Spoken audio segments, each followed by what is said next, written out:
Hello and welcome to Nation Builders with myself, Ntumisang Sokola. On this segment of Nation Builders, we are joined by a phenomenal young woman. Her name is Philadelphia Motladiile. Philadelphia is an activist and a voice for the albinism community in Botswana, and she's involved with a multiple amount of projects where she touches and impacts lives on a daily basis. Philadelphia, welcome to Nation Builders. Thank you so much for having me, Tumi. We're so happy to have you. We're excited to have this conversation with you, and we are, it's working on this interview and trying to get a hold of you has not been an easy task because you're one busy woman.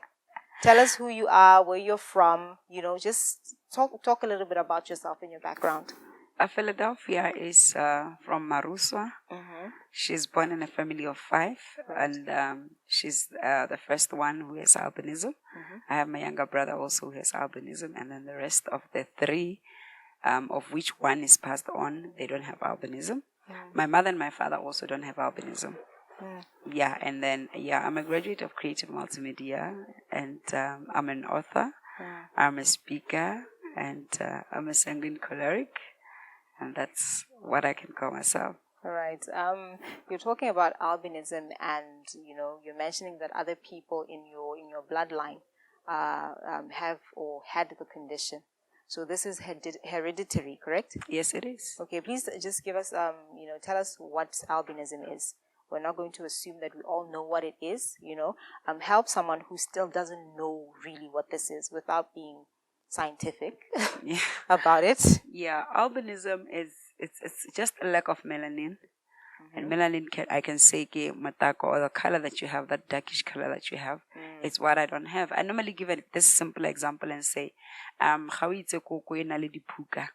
I would say albinism is when you don't have dipuka like that koko. Right. So that covering, that top, that's why we are so prone to skin cancers, because our skin is so delicate and it's scotched so easily by that. And then also our albinism is found also in the eyes, and our eyes are not as steady as other people's eyes.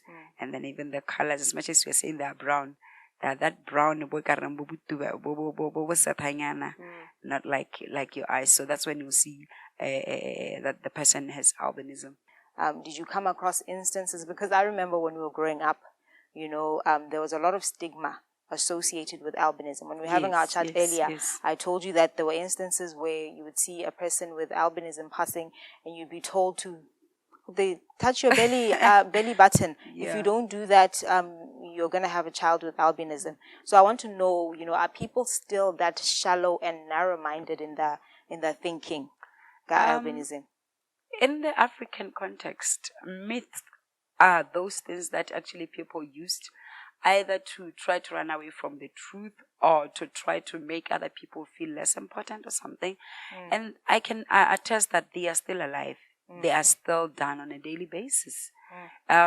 Persons with albinism are seen as, if you have one child with albinism or children with albinism, you are considered to be cursed.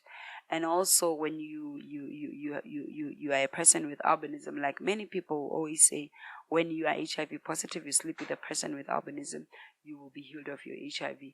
So there's so many things that go around that when a person with albinism, they don't die, they perish.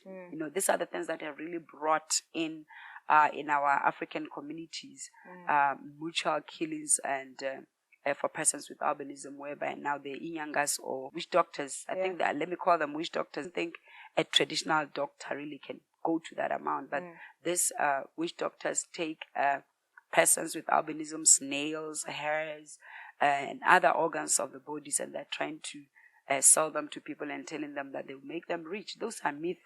They're not really true things. So now, for someone like you, you're a powerhouse and a nation builder in your own right. You are touching lives and impacting people all over Botswana.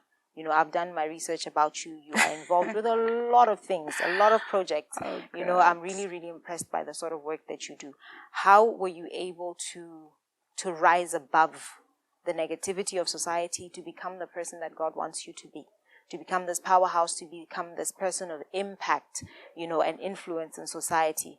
What helped you? I'm a product of mentorship.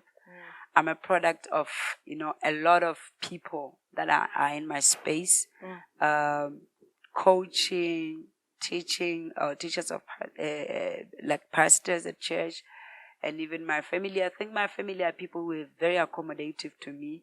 The love that they have been showering to us. I think because now I was not the first one. So they managed to see that, no, this is just a person and we can live. Like my uncle who died, I think he was around 50 plus years, So he was sustained because of the kind of love that the family showered him with. And also, realizing that you have a problem and seeking solution towards that problem. That's one thing that has really helped me. It's one of the steps that I've taken, because I realized that this is how people see me. And then I decided that I'm going to turn what they call a weakness into a strength. I will try to go to where they are and try to do something that they think they can do. Because most of the time I'll be meeting people and somebody say, no, I can't do this. I can't. Then ask myself, but I think I'm the one who can't do this because I'm not like them. Yeah. Somebody says, now I can't speak in front of people. I started praying when I was at junior school, Even at Sunday school, I was so noisy when I was very young. I would actually leave home, even when I haven't bathed. I would run to Sunday school and I'll be the loudest in Sunday school. I can tell yes. that you're one of the you were like me. Yeah. So that's what I will do. So then people will be seeing this, and then that's what kept on building. And I remember at primary school, because nobody wanted to be around me. But there was this girl called Salamina. I was schooling at Botaga. So Salamina loved the way I sang. I think I sang differently. Yeah. And she loved me. She would even buy me with money. When she has money, she would just give me 2 pula or 5 pula, say, come and sing for all of them. Wow. Now, because she was coming from a particular family which has something, people will listen to her. Yeah. So she would buy me to go and sing for the whole class or for the whole school or whatever. But I will take that, So I think I just build it, bit by bit until, because majority of persons with disability as a whole, we really live with this thing called inferiority complexes. And to come out of that, it has to be a real hush pull for you to get out of that. So I believe that is the things that I use. And also to believe in God. Yeah. I was saved at 21, but all my life I was coming to church.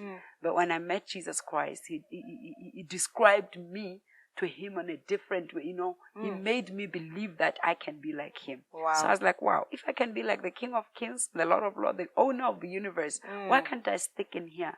And then that was it. That is a powerful testimony. That's a beautiful story. But now I want you to tell us about your projects. Let's get into the projects that you are involved with. Let's talk about Simoloho, where you are a PR and communications specialist. And other projects. I know that you're also involved with Miss Beauty for Albinism, that has taken this country by storm. Just take us through the projects that you're involved with and how you're allowing God to use you as a vessel to advance this ministry. Yeah, at Simoloho Association, I am the Director of Public Relations and Secretariat. I am a voice or yes, that's what I do. Yeah. I liaise with the stakeholders. I liaise with the government, even in the international community organizations outside Botswana. Talk of your Amnesty International, talk of University of Pretoria Center for Human Rights. Yeah, talk of Malawi, talk of Tanzania, talk of Zimbabwe, all those people that has, and Kenya, because that another country that really gives us a great mark in issues to do with albinism. Also connecting with a great lady, a UN expert, and the issues to do with albinism, IK Iro. Those are the people that I've been working with to really lift Simoloho Association for Persons with Albinism. We already have the pageant, Miss Beauty with Albinism, which was coming as an awareness. It was bringing awareness to people, and for the past 2 years, people have really received it. And also, we have trained constituency leaders in the albinism community, and these are the persons with albinism who are in various places around Botswana, who I thought they can actually duplicate the work that I am doing here and with my committee in Gaborone. So I think those are the things that we are doing. We are hoping to have a clinic for persons with albinism. So those are the things that we really want to see happening in the albinism community. 2016, I stood up to start a campaign called 30-50-50, and 30-50-50 meant that in 30 days of September 2016, we shall find 50 jobs, permanent jobs for 50 graduates as Botswana 50 years. So it was a project, I think around 20 youth were captured in this. For this, people were taking them or trying to employ them, but likely majority of them left those places and they have found green pastures for themselves. But on a daily basis or on a weekly basis, we are sending out we have a Facebook page called 30-50-50 Youth Employment Campaign, whereby we send opportunities for the youth, either for jobs or for academic endeavors, or whatever that they can be benefiting to the youth in Botswana, or the graduates in particular. Why did I do this? I do this because I graduated in 2012 and I did not find any job until after 2015. I couldn't find anything. Then I was like, if it's me who cannot find a job, I think there are some people out there who are suffering the same way. Let me not talk about myself or think about myself. Let me think about those who are outside there, that the captains of the industries can be able to consider them and give them employment or help them to start up their own businesses in that order. Wow, that is powerful, Philadelphia. That is really, really, really selfless of you to think about young people, because I think some of these issues that prop up with young people, with depression and all of these things, are centered around just not being able to find someone to hold your hand and say, let's go, let's do this together, But I can imagine, just as with anything, that you come across challenges.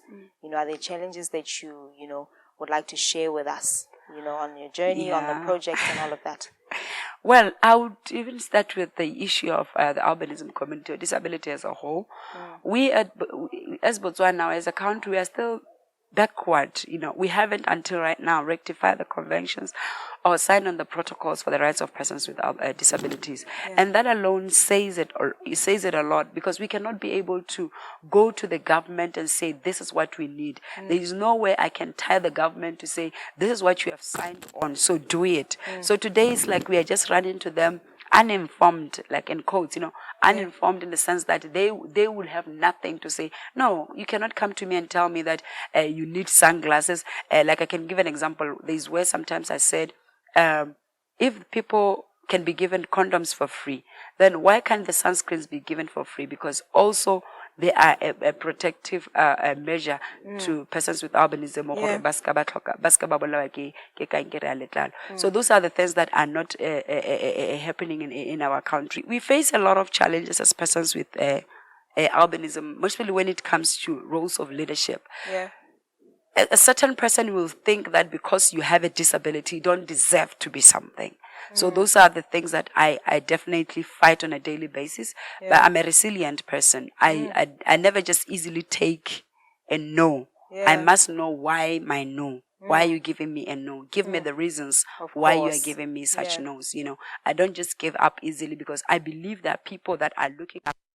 And if I just resist, I just sit and do nothing about helping them, then there is no way we can go forward. A woman of incredible impact in society. So in closing, I want you to just, speak to the society, encourage them to come out of their old mindset and old way of doing things. Speak to someone who is able to help in one way or the other. Speak to those people that are still hiding their children who've got this condition that you do. Just encourage them in wrapping up the show. What I will say is, I said in one of the talks, I said, after the diamonds in Botswana, the creative industry needs to tap and have a collaboration with persons with albinism, and mostly persons with disabilities as a whole, because these people are very gifted. So if you are a mother, you have left, like myself, I'm an author. I'm not blowing my own horn, but I'm very excited that I have contributed into the education system of this country. I've written a poetry book for standard 3s, and writing for standard for lower primary school is not an easy thing. It's very serious.